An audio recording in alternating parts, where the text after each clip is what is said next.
Well, hello, everyone. I'm Jill Bloom, publisher of Roofing Contractor, Walls and Ceilings, and Building Enclosure. And thank you so much for watching or listening. And I'm so honored to be here today with Ryan Groth, the CEO of the Sales Transformation Group, who has been a presenter at Best of Success for several years now, and also a contributor of Roofing Contractor. Ryan, thank you so much for joining me today. Thank you, Jill. Glad to be here. So when we were at Best of Success just a few weeks ago, hard to believe it was back in September, we're almost in November now.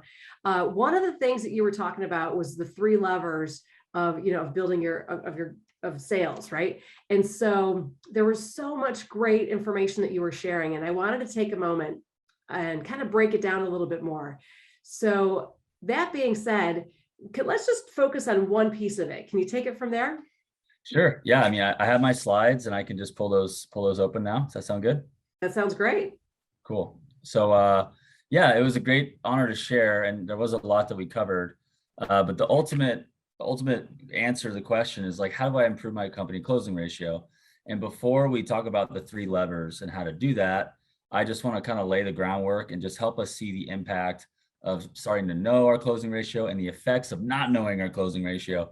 Yeah. So, and I'll just kind of share real quick. If anybody does not know me, I'm a former pro baseball player, got into the sales career after my parents were in the construction industry and baseball was over. So I had that athlete background and discipline and focus and personal and professional growth. Just love to bring that energy into the industry. But I saw that my parents didn't have the business acumen. They didn't make it. Their business suffered. And then I met a large commercial roofing contractor, a very innovative company who's focused on sales a decade ago. And I saw them kind of climb a golden revenue mountain every year. Every year was growth. And it was because of their focus on really committing to becoming a sales organization. And so when I saw the polarity and the difference between a mom and pop versus a sales organization, I said, wow, what is the difference here? I need to do something about this because this is really information for me, and the industry needs it. So I've been devoting my career to truly transforming companies that are in the trades who are not necessarily sales oriented, don't know how to go about building a sales team, don't have a sales process, don't know how to recruit, train, hold people accountable. And they just aren't really that, sophisticated with their sales efforts and when they do that, things really change. So I'm just going to talk about that. I've also been married 10 years. I have 4 children, and my wife, her dream was to move to Hawaii, and was able to get us there a year and a half ago, and we're still living there, and so we're loving it. So I just want to talk about the few different business models. If you're, let's just say, in roofing, you may be in the insurance restoration game, and so if your closing ratio is a 20% closing ratio, there's a lot more energy that it takes in order to land. Let's say you have a target of growing to $10 million in sales. So let's just pretend that you have a closing ratio of 20%. You have to knock 100 doors, do 20% inspection, do you get 4 contracts? With an average deal of 20K and a goal of 10 million, you need to knock on 12,500 doors. Think about all the recruiting, the time, the energy, the training, the resources to get those reps on, to keep them at that pace consistently, not up and down. At a 20% closing ratio, you're really going to have to work twice as hard than having a 40% closing ratio. And so most companies that I know don't really have a true grip of what their closing ratio is. And when you don't know that, you don't have somebody looking at that, caring about that, obsessing about that, it becomes hard to grow with predictability. And I think that the biggest fear that I think most of us have is, do I have enough money and enough work coming in to keep my crews busy that I've invested time and money and resources in, my team, my salaried employees, the people that I care about, the things that I want to do with my business. You might be tossing and turning because you can't forecast the future. And when you're at a small scale and you're the owner and you make all the sales, you have a feel. But what about when you have a sales team and you want to grow people, you want to hold them accountable? You have to know your closing ratio. And that's just a fundamental fact. And it sounds so elementary and basic, but 7 out of 10 of you are doing a poor job. And because of that, the people who are doing a great job are going to be more competitive than you. So how we want to just be able to move to, how do we get to that 40%? Think about it. You'll knock half the doors if you close at twice the rate. So we'll talk about a lot of doors. I have to say, that's a lot of doors. A lot of doors. So that's if you're in that business model. This doesn't apply to everybody. If you're in the retail game, you grow your business differently through organic, word of mouth. People see your trucks, and you also pay ads. You pay Google for pay-per-click.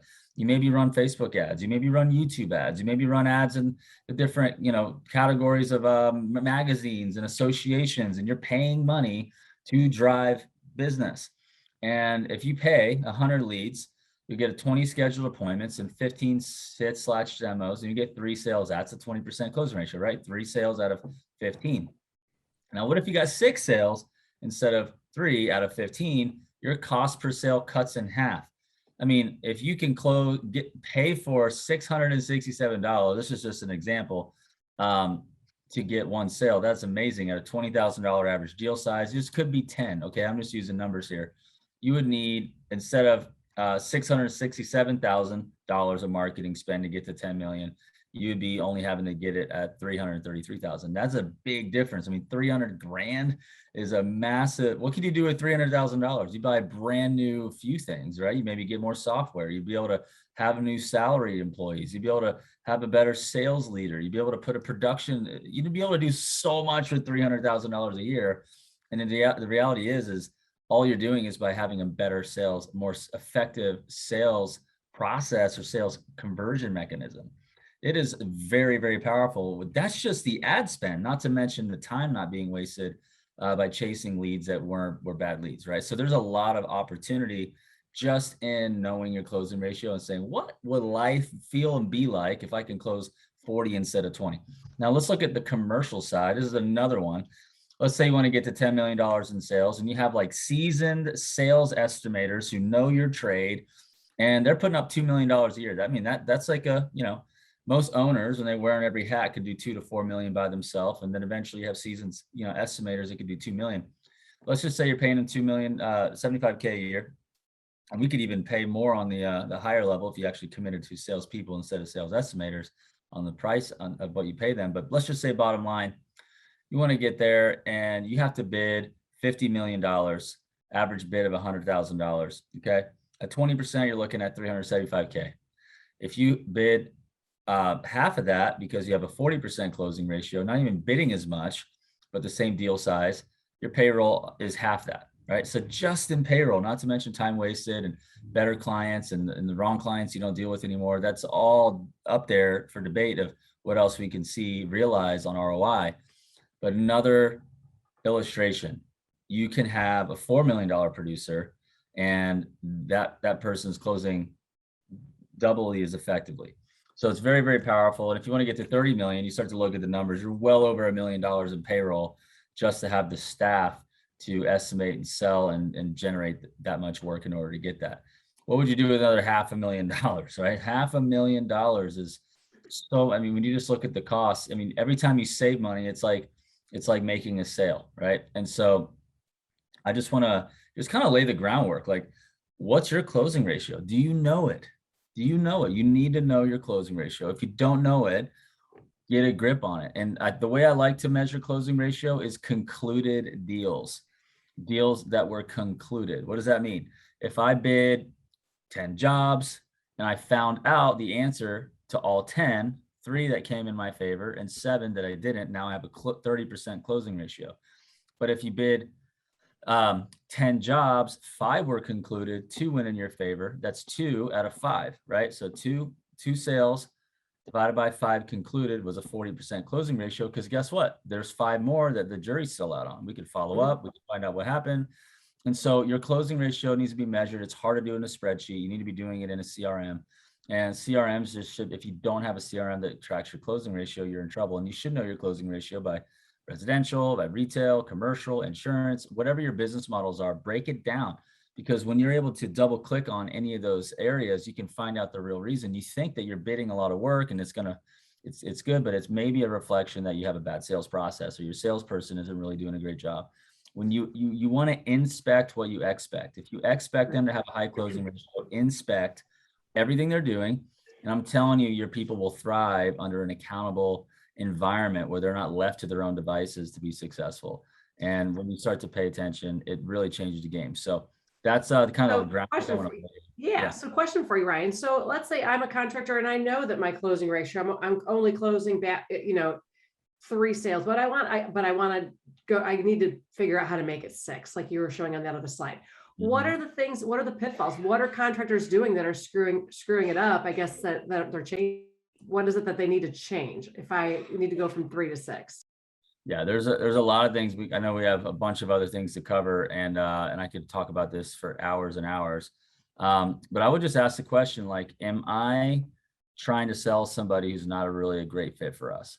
That's not willing to let us be their partner. It depends if it's residential, if it's commercial, there's a few different variables.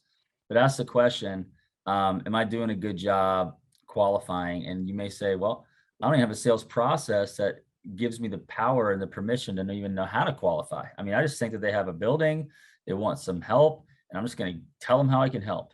But you find that your closing ratio is low because they're shopping you out, they're looking at other people. There's just a lot of problems in your approach. I like to call it spray and pray, bid and beg, quote and hope, bid it and forget it. Like those 4 are that's what most people do because they have too many other obligations. And so what they do is they just do what they can, shoot an email, hope for the best. They don't follow up. So they're just doing so few things right.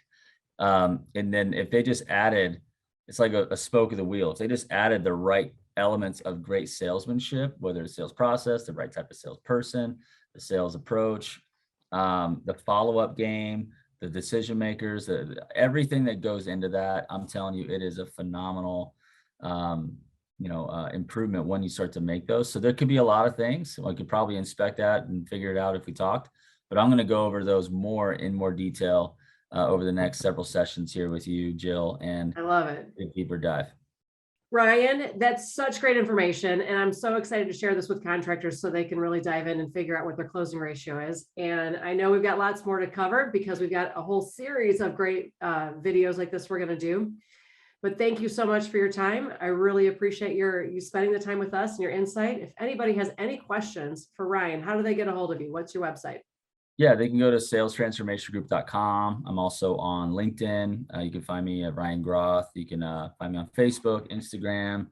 My email is rgroth@salestransformationgroup.com.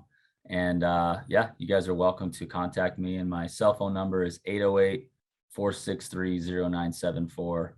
That's 808-463-0974 if you want to connect. And I know in the next couple of ones we're going to talk about is, just devoting your focus on salespeople, sales process, and then sales technology. I'm going to cover those in the next session. So we take a deep dive and hopefully you guys can have some clarity. Fabulous.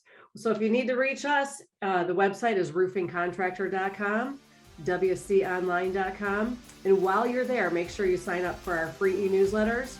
Make sure you also check out our new e-magazine. The platform is amazing.